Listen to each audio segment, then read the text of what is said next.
But the idea of a virgin giving birth, the idea of a savior coming and rescuing the planet through a virgin birth, it's found in a number of different cultures. It's not the only time that it's not the story we find in the Bible. You know, and the enemy will oftentimes copy what God's going to do. It's normal. Like you don't have to worry about a $3 bill never being, a phony $3 bill, because there's no real $3 bills. The enemy only copies what is real. So if you see, the virgin birth, scholars, the virgin birth is in many different cultures. It's not just, only in Christianity. No, that to me is confirmation, because the devil will counterfeit what's real. So we see this, but when we look into ancient literature, I began to wonder, what did the Magi, remember it talks about this group of magicians or astrologers, or these, I think it was like the hippie movement of that day, that they were coming to Jerusalem, and they caused this huge stir because they saw something in the stars that caused them to say, we need to go to Jerusalem to find the new king. What did they see in the sky that caused them? What were their calculations that they saw that said, a king is born? A new king is born. So when I want to mention today about constellations. Now, constellations are groups of stars that basically civilizations have looked up into the skies and determined, this is a bear, this is a lion, this is a man, this is a woman with scales. I mean, I don't know about you, but I look up there and I'm like, what? Like, what were you smoking, or what were you on when you saw that? Because I don't see that. Come on, is everybody like that? I don't see what you're talking about. Now, before you get scared and worried about where I'm going, the Bible itself 3 times mentions constellations, groupings of stars. I'm going to say that again. The Bible itself mentions grouping of stars. So to see groups of stars and say, well, that picture is this and that picture is this, it's actually biblical. You can look into Job chapter 9. It talks about God who made the Bear and the Orion and the Pleiades and the chambers of the south. Like he's saying, like, God, you made all these groupings of stars so that we could understand who you are. You with me this morning? So we're looking at a group of stars and saying this is a picture of this is not the zodiac.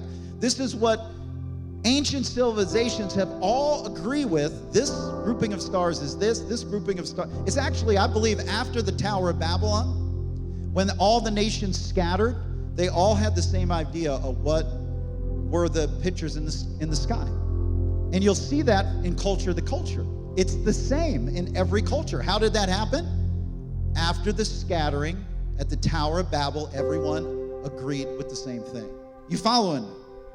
It's pretty cool, isn't it? So when we look at the constellations, interesting. I want to show you a picture of let's put up this, I think you call it the star clock. And it's interesting. This is how most civilizations have mapped out the pictures of the stars, the grouping of the stars that equal constellations.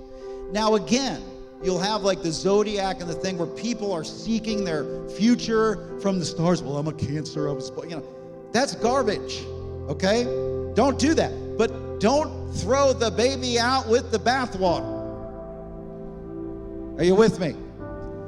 So we look at the Virgo is a picture. It's actually a word in almost every culture, which means the virgin. So if we start here at the constellation of the Virgo or the virgin, it says this, that the constellation Virgo means virgin and is referred to as Bethulah in Hebrew, Parthenos in Greek, Kanya in Hindi, all of which mean virgin. The star and constellation names have been handed down from antiquity. So when we look at this and we read the story, now I'm going to take you into Matthew 2, and it says that now Jesus was born in Bethlehem of Judea in the days of Herod the king, And behold, wise men from the east came to Jerusalem, saying, where is he who has been born the King of the Jews? For we saw his star when it rose, and we have come to worship him. So here's some hippie group of, crazy folks, big crowd of people with, they got gold, they got myrrh, they're coming because they're like, we saw something we saw his star, and we're here. Now imagine Herod's like, what? What? You saw what? Like, yeah, we saw it. And so he confirms, the Messiah, according to our words here, and it's going to be born in a town called Bethlehem. And they go and they go out to find based on the star that they saw in the sky. And Herod's like, keep up with me, let me know what happens. We know how the story ends up. But let's pull back up the star clock here. And it starts, now notice, what if the entire gospel message is in the stars? It starts, the life of the Messiah starts with the virgin, but we know as we go around, I think I have another slide here, it ends with the lion. Begins with the virgin, ends with the lion.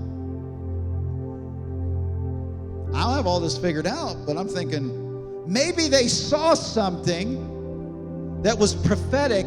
It had to, because it stirred them up to get gold and frankincense and myrrh and head out through the desert to bring this news, and they found Jesus. Now I want to show you something else, because these constellations are made up of a number of different stars.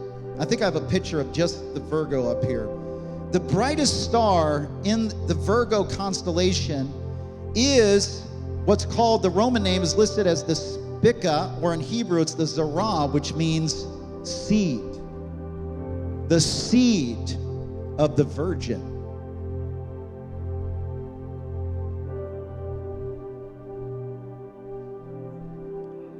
Maybe what happens if there was something supernatural that happened with the seed in the constellation of the Virgo that caused it to move out of her?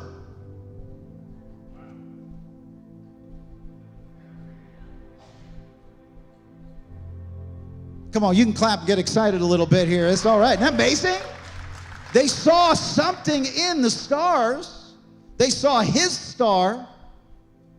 And this brightest one in there is called the seed of the virgin.